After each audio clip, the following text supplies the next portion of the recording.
क्या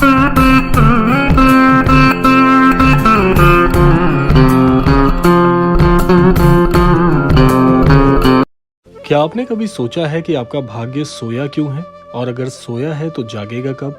आज हम किसी कल्पना की नहीं बल्कि उन ग्रंथों की बात करेंगे जिन्हें पढ़कर ऋषि मुनि भविष्य देखते थे और जिनकी ओर इशारा स्वयं नीम करोड़ी बाबा जैसे संत किया करते थे। पर सावधान, इस वीडियो में जो बताया जाएगा वो आधा ज्ञान नहीं होगा और इसीलिए रहस्य अंत में ही खुलेगा। तो इसीलिए क्रमांक का एक एक स्तर आपको बड़े ध्यान से सुनना है ताकि संपूर्ण जानकारी से आप अवगत हो पाए। तो आइए प्रारंभ करते हैं आज का ये दिव्य अध्याय। सबसे पहले जान लेते हैं कि भाग्य क्या वास्तव में लिखा होता है।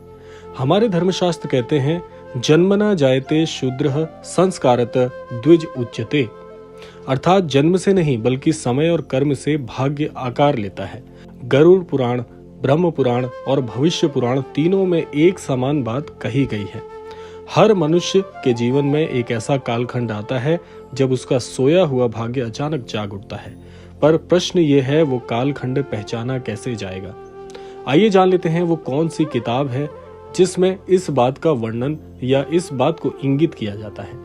जिस किताब की ओर ये चित्र इशारा करता है वो कोई साधारण किताब नहीं है। ये है ज्योतिष शास्त्र की जन्म पत्रिका और कालचक्र सिद्धांत।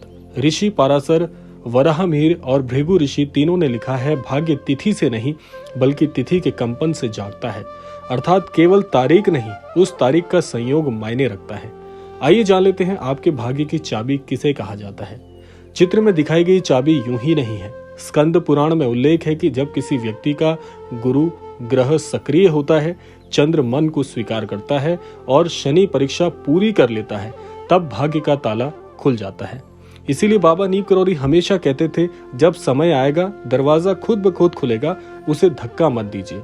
आइए अब जान लेते हैं शिव पार्वती का वो संकेत जो इस क्रमांक का सबसे मूल भाग है। चित्र में शिव और पार्वती का साथ होना बहुत गहरा संकेत है। शिव यानी समय, पार्वती यानी कि शक्ति। जब समय और शक्ति मिलते हैं तभी जीवन में परिवर्तन होता है। शिव पुराण में लिखा गया है, जिस दिन शिव और चंद्र की दृष्टि एक हो जाती है उस दिन भाग्य करवट लेता है। आइए अब जान लेते हैं कि वो तारीख कैसे जानी जाए।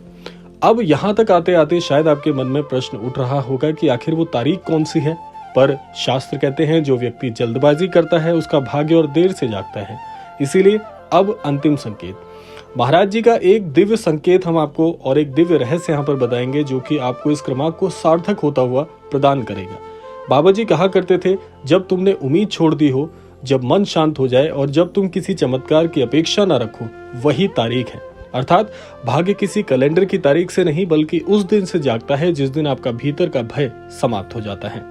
अब ध्यान से सुनिएगा, जिस दिन आप ये वीडियो अंत तक देख रहे हैं उसी दिन से आपका भाग्य जागने की प्रक्रिया शुरू हो चुकी होगी, क्योंकि हमारे धर्मशास्त्र कहते हैं, जब जिज्ञासा पूरी तरह से अपने उत्कृष्ट भाव पर होती है तभी किस्मत उसकी चमकने लगती है, या तभी उस व्यक्ति की किस्मत पलटने लगती है जिस दिन उसकी जिज्ञासा जागृत हो जाती है।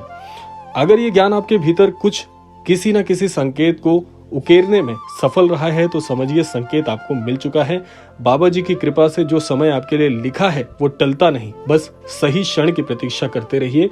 और ये बात आपको जरूर कहना चाहेंगे कि जिस व्यक्ति के मन में जिस दिन ये भाव जागृत हो गया, यानी इस वीडियो को देखने के बाद यदि आपको ये लगने लगे कि हाँ यही वो समय है जहां से मेरा जीवन परिवर्तित हो सकता है, तो वही तारीख आपके लिए जीवन में भाग्य बदलने वाली तारीख कहलाएगी।